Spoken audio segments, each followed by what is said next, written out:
Minister, when did you become aware that MH370 was missing? Sometime that morning.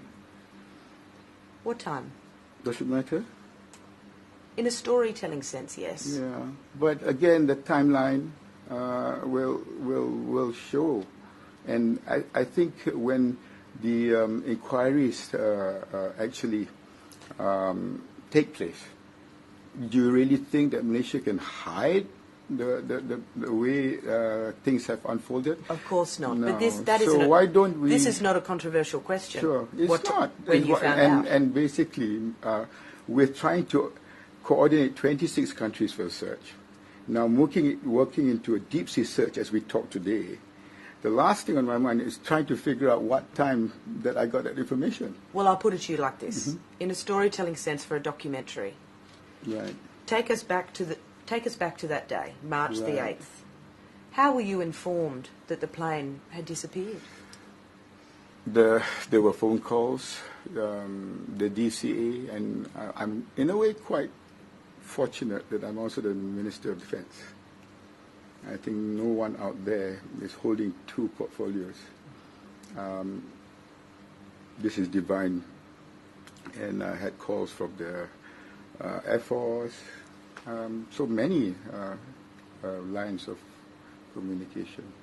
And it happened. You have to understand, what time it happened. You have to also understand where it happened. It was at the time in which they moved into Vietnamese airspace. There was a period of time that we were really trying to figure out, between MAS, the DCA, the military, getting information to the Prime Minister, me as putting my hat on as the acting Minister of Transport, and then dealing with the military in that respect. So there were many ways in which information was coming in. But for personally, on my part, like anybody else, this information has got to be digested. We have to look at it calmly. So were you aware that it was missing before it was due to land at 6:30? Sorry? Were you aware that MH370 yes, was missing yes. before it was due to land? Yes. There was an indication that they were not in the radar. There was no more communication. We had to confirm with the Vietnamese authorities. Then we had to get the militaries activated. Then we have to get MAS to verify and corroborate. And then we have to get all those countries involved on board. Did Air Traffic Control try and contact MH370 that morning? I'm sure they did, but I think I cannot today confirm one way or the other, because unless I have it in front of me today, that sort of questions are so detailed that I do not want to be cornered and be misquoted. Air Traffic Control, as we understand it, knew that MH370 wasn't responding to radio calls, etc., from around 1:32 a.m. Yes. 4.5 hours pass. Right. What happened in those 4.5 hours from the Malaysian perspective to try and locate the plane? Well, I think that I want to know too. And you don't know? Of course, I've heard stories from and reports from all sources, but based on other speculation and based on doubts, I want to be sure, being the minister responsible, what comes out there is credible and is corroborated and it is verified. Now, if there are areas that we can learn from this, I'll be the first to admit it. Well, you are the one who can verify and corroborate, and that is why I'm sitting with you today. And I will answer with the panel of experts, because they will be asking not speculative questions. They will be asking whether standard operating procedures have been followed, international standards of civil aviation codes have been followed, and that will come up. Will you confirm and whether... I'm quite confident of that. Will you confirm how many times DCA and Air Traffic Control tried to contact MH370? Well, you have to actually get the DCA to do it, not today. I mean, if you give me time to find out, because I'm not... These questions were not given to me in advance. There are 1,000,001 questions out there that have been so detailed.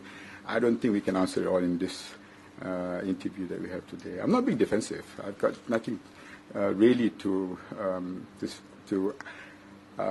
avoid because what we have done since the beginning, everybody actually that I've spoken to, including leaders from nations that have got a longer history of aviation history, and said that this is something that is baffling to all. Baffling, yes. You as Minister for Defence then, and this should not be controversial, and this is really a key point here, and it was in my list of questions. MH370 flew through multiple military radar zones. Right. Did the Malaysian military detect MH370 in real time? We detected an airline, but I think we've gone on record to say that it was not identified at that time as MH370. But an aircraft, unidentified, was detected that morning? That came out. I've said that at the beginning, and I think that's confirmed by the Prime Minister too. What did the military do when it was detected? Well, I mean, it is an airline that came from our airspace. It's a commercial airline, and the military actually said that they didn't consider it as a hostile aircraft. Why? What were they relying on to come to the conclusion that it wasn't hostile? Well, that's a call by the officer that was in charge of it. And like I said earlier, there was an inquiry under the Royal Military Air Force. That will come out too. So who was on duty? How many people? Well, I mean, these sort of questions, like I said, is not going to get us very far. Well, what we're trying to understand is I don't understand the level of knowledge and surveillance. Right, but you need the experts. You know, like I said, we are talking about going through multiple countries' military airspace. You need to talk to every single country out there about their military capability. That's the line of questioning that you want to ask about Malaysia. What is more important is for us to actually understand how we looked at moving from the South China Sea to the Straits of Malacca, what happened, and can we just agree that those sort of details are going to come out anyway. I don't think it's so controversial that it's going to be something that will impact so much on what we are investigating. In hindsight, is that unfortunate that the decision was made, it wasn't hostile? Well, it's not for me to judge, you know. I mean, do you want, we didn't go through a situation like the September 11th. Americans were not prepared then. And it took 2 planes to crash into 2 twin towers, Pentagon, and on the way to Washington, for them to have the present SOP. We are not at war with anybody right now. So do you really think that I want to put our Sukhois on high alert with special SOPs in that kind of situation? But why not send the jets up? If you have conceded earlier that you knew very early in the morning the plane was missing. There was 4.5 hours time in which to respond and find out. It was not hostile, it was commercial, it was from our airspace. We're not at war with anybody. If they did go up, in hindsight, would you agree that we wouldn't be in the situation we are now, which is 7 weeks of searching? I don't think that's speculative. Even if we send it back, are you going to say that we're going to shoot it down? Well, you said that, not me. No, I'm asking you. I could not possibly answer that. If we're not going to shoot it down, what's the point of sending it up? To see where it's going. Well, to see it going, you need a fighter for that? If we're talking about military procedures. And if I did shoot it down, you'll be the first to say, how can you shoot down a commercial airline with 14 nationals, half of them Chinese? I'll be in a worse position probably. Why shoot it down, though, if it's not hostile? Well, the Americans would. Did DCA contact the military that morning? Yes, they did. What time? You have to ask the DCA.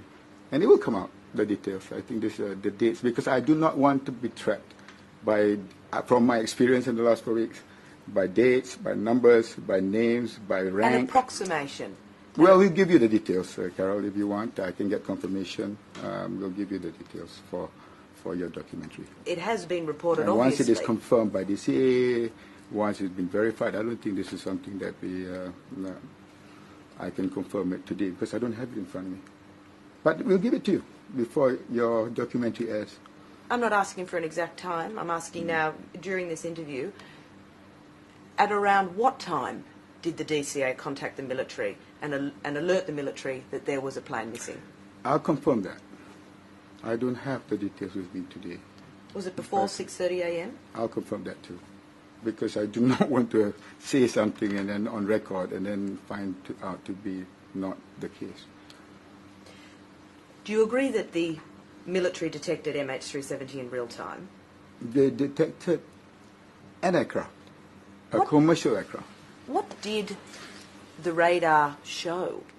It showed an aircraft that was commercial. That's it. It's a blip. What did the radar data show, though? Let's discuss altitude. What altitude was it flying at? I don't, like I said, having the details of the altitude and whatnot. What was more important? Did it reach 45,000 But feet? what is more important, right, is to make sure, as I said from the beginning, to find the aircraft, right? We need to stick with the facts at hand there. This is a very simple factual question. Did it reach 45,000 feet? Well, what the military radar was coming out, I said the military have done an inquiry on this. We're having the panel Minister, of experts. why won't you answer that question? Why Because I don't have it. I don't have it. You don't know what I altitude know the plane there are reached. many information that's come out, but what I need to say today will depend very much on the structure and how we're going to move forward. I have a plan, and this plan. We cannot move forward without facts. I know, but the facts will come out.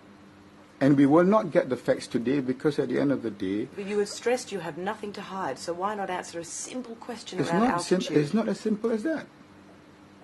Why? Well, because we have put structures in place where the NTSB, the AIB have all agreed to come on board. Then I come on to your interview to reveal things which are going to come out anyway. I think you just have to be fair to me. If by this afternoon I find out from the relevant authorities that these two questions can be answered. These questions have been asked day in and day out. So then what did the radar data show? What did the radar data show? Did it show location? You're still going on about the details. Which radar? The military radar data.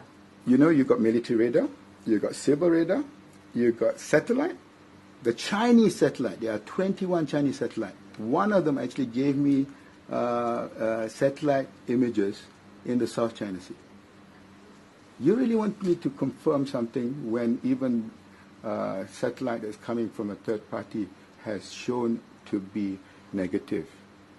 So basically, you're looking at a man who's followed every lead from the first day, and a lot of these leads that were speculated by the media and people wanted answers for, which people completely forgot. The 3 oil slicks, the fact that there was a fireball on top of an oil rig, the fact that there was a live boat and live raft and the satellite. You won't tell me what altitude. No, I won't tell you. I'm saying you won't confirm how long it was on military radar.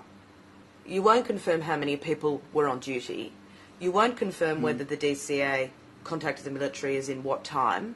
But are those questions going to be so critical to what happened? Yes, Minister, because they are about the process that the government followed at the time this plane went missing. Okay. And that is what the world wants to know. If that's what you want to know, there are other people who want to know many other things, much more rational, much more convincing to my present focus. There are people who are not looking at that angle only. Those are people who really want to know where is the plane. There are two things the world wants to know. Agreed. Where is the plane? Yes, that's your opinion. Absolutely. And number 2, how was it lost? Agreed. So what we need to do